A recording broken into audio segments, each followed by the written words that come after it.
मीरपुर नाम के शहर में तेजस अपनी पत्नी नीरू के साथ रहता था। पति पत्नी दोनों ही नौकरी करते थे।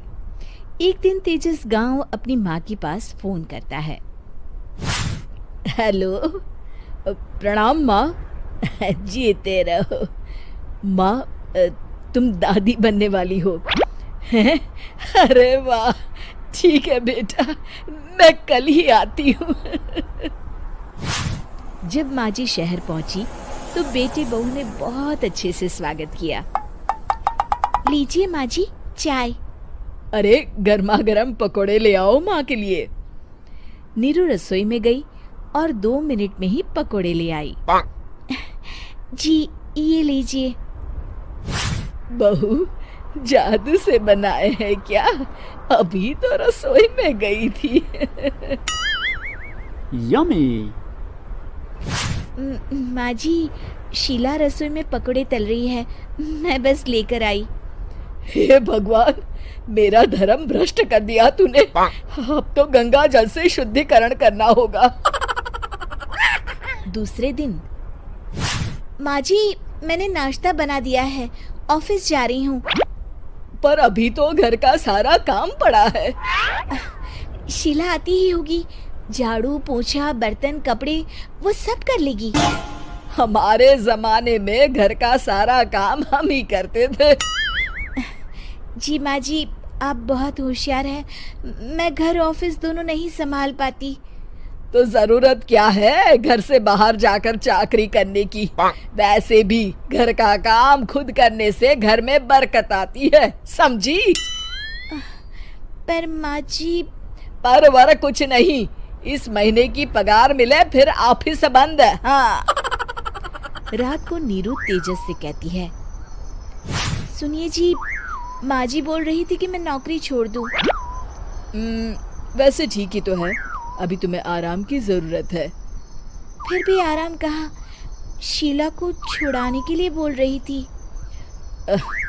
तो अब 24 घंटे में इतना काम तो कर ही सकती हो। पर जॉब पसंद है मुझे, घर पर मन नहीं लगेगा।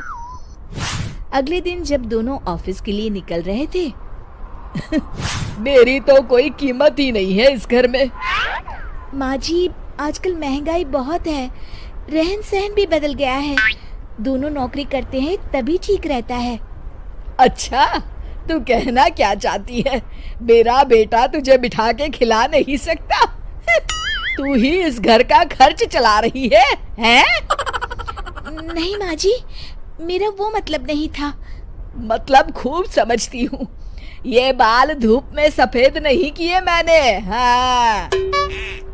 अब तो ये रोज का काम हो गया था। तेजस भी रोज की झिकझिक से परेशान हो गया था।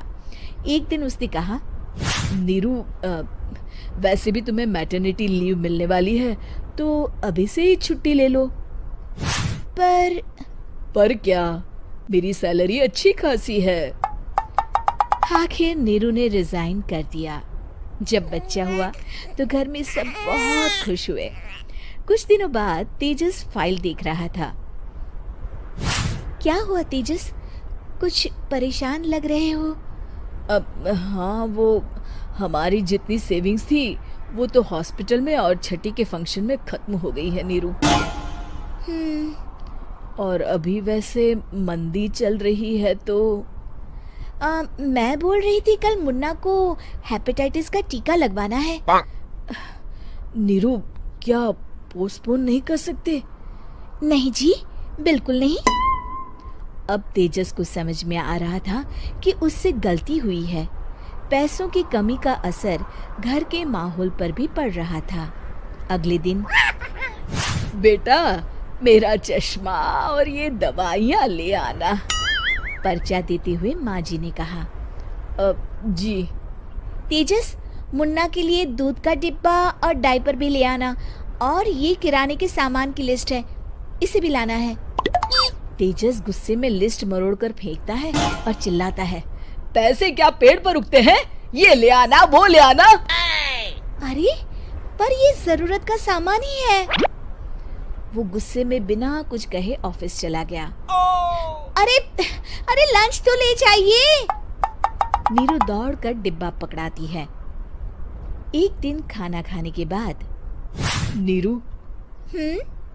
अब तो मुन्ना कुछ बड़ा हो गया, तो अब तुम वापस ज्वाइन कर लो ना जॉब। पर इस रिसेशन में जॉब मिलना बहुत मुश्किल है। ट्राई तो करो। फिर मुन्ना? माँ जी है ना, और एक फुल टाइम मेड भी लगा लेंगे। पर माँ जी, उन्हें तो पसंद नहीं। तभी माँ जी वहाँ आ जाती है और प्यार से नीरू के सर पर हाथ फेरते हुए बोलती है, अब मेरी समझ में आ गया बहू, पहले के और अब के समय में अंतर है। तुम काम शुरू करो, मुन्ना की जिम्मेदारी मेरी। मेरी प्यारी माँ जी। ये कहकर नीरू उनके गले लग गई। शिक्षा, परिवर्तन संसार का नियम है, हमें भी समय के साथ चलना चाहिए। उम्मीद है कि आपको हमारी ये कहानी पसंद आई होगी। कृपया हमारे चैनल को सब्सक्राइब करें और सभी अपडेट्स के लिए बेल आइकन जरूर क्लिक करें। और हाँ, वीडियो लाइक और शेयर करना मत भूलिएगा। Bye bye.